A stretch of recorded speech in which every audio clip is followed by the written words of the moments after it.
Hey guys, it's Mio, and it's Christmas. I'm so... Wait, no, don't click off, don't click. Okay, yeah, I know. Oh, it's probably not Christmas while you're watching this. It's only 1 month a year. Yeah, that's right. I'm smart. I did make this Christmas special an actual Christmas special. This intro is the only thing that has anything to do with Christmas.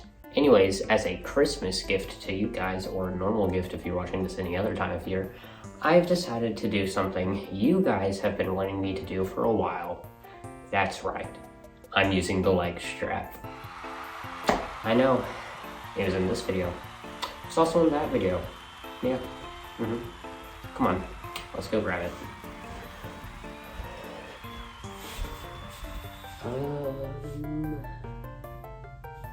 Yeah, that's it.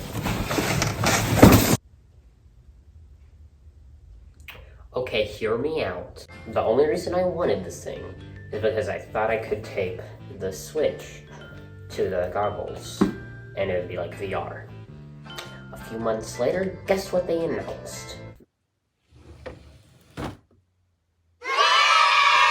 Normally I hate reviewing stuff, especially bad games, because I have to play through the game, then edit a review of it. And as you all know, I hate editing reviews. So yeah, I'm just gonna do gameplay instead. Little did Owen know, he was going to have to voice over most of it because it's really loud. My parents are trying to take a nap right now. They probably hate me. So the goal of the game is to beat up these UFOs by walking around in your robot suit. Or of course you can be a jerk and choose to smash road signs instead. You can even try to take it a step further and become a serial killer by killing people driving cars around, but good luck with that.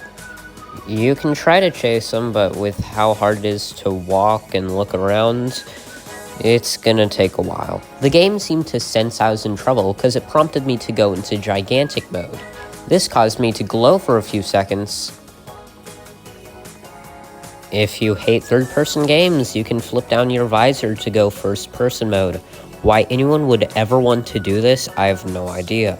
That's all there is to do in robot mode, so I decided to go to challenge mode. Wow, look at that! 15 levels that have you complete mini levels in a certain time period. Yay!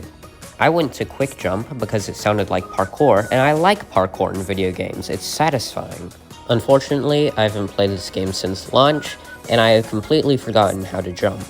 After messing around, I figured out you had to use both your hands to activate your jetpack, so you can't really jump, but neither can Iron Giant. Oh, wait a second, yes he can.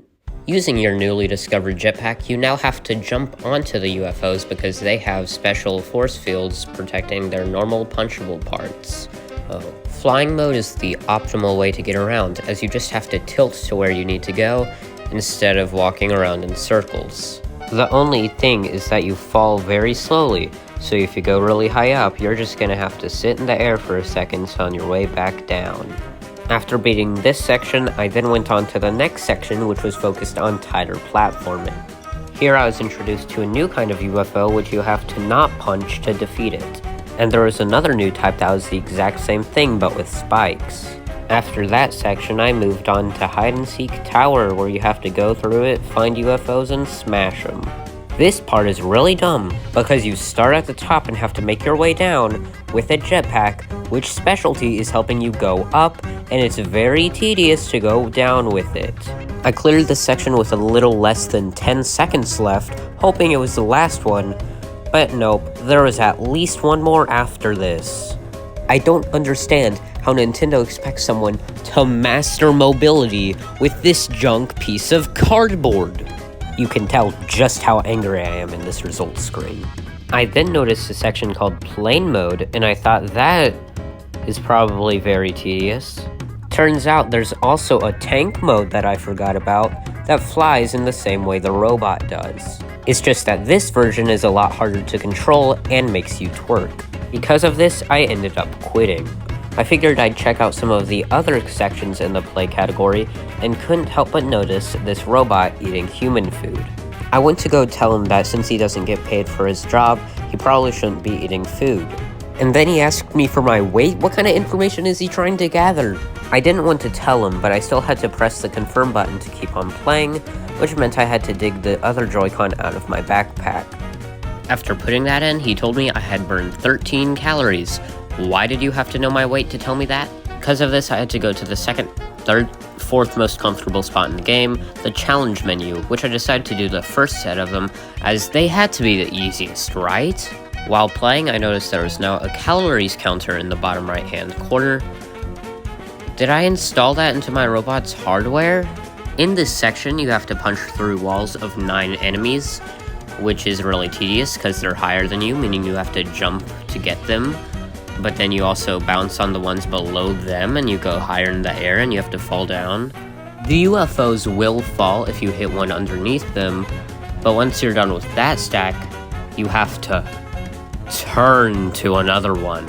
While trying to turn, I noticed that if you stand still long enough, your punches get powered up, and I wasted them.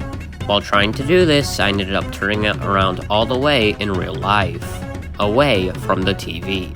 Using the power of flight, I was eventually able to get through the level and move on to the next section, and it only took me, the next section was far easier as it was just elongated whack-a-mole. The next section was a maze. In a game with awful motion controls, they put in a maze. Took me a minute to get through it before taking me to the final section, Final Attackers, everyone's favorite arcade game from 1970. You start by stopping a spiral of sinister spaceships. Why did I make that line so hard on myself? Remember how I said the first section was annoying? Now imagine that, but all the UFOs are moving. After finally taking it out, I only had 10 seconds to take out the rest, and I failed. These levels made me realize why no one liked the game, so with one final punch, I closed it. This thing is like a Lego. It's fun to make, but you never should play with it afterwards. It doesn't add to the experience. Now, in my opinion, the VR kit is a lot more fun, but I can't record it because it has to be in handheld mode. I hope you guys got what you wanted, because now it's going back on the shelf, never to be touched again. What's that? Oh, you want me to use the leg strap? What do you call this then,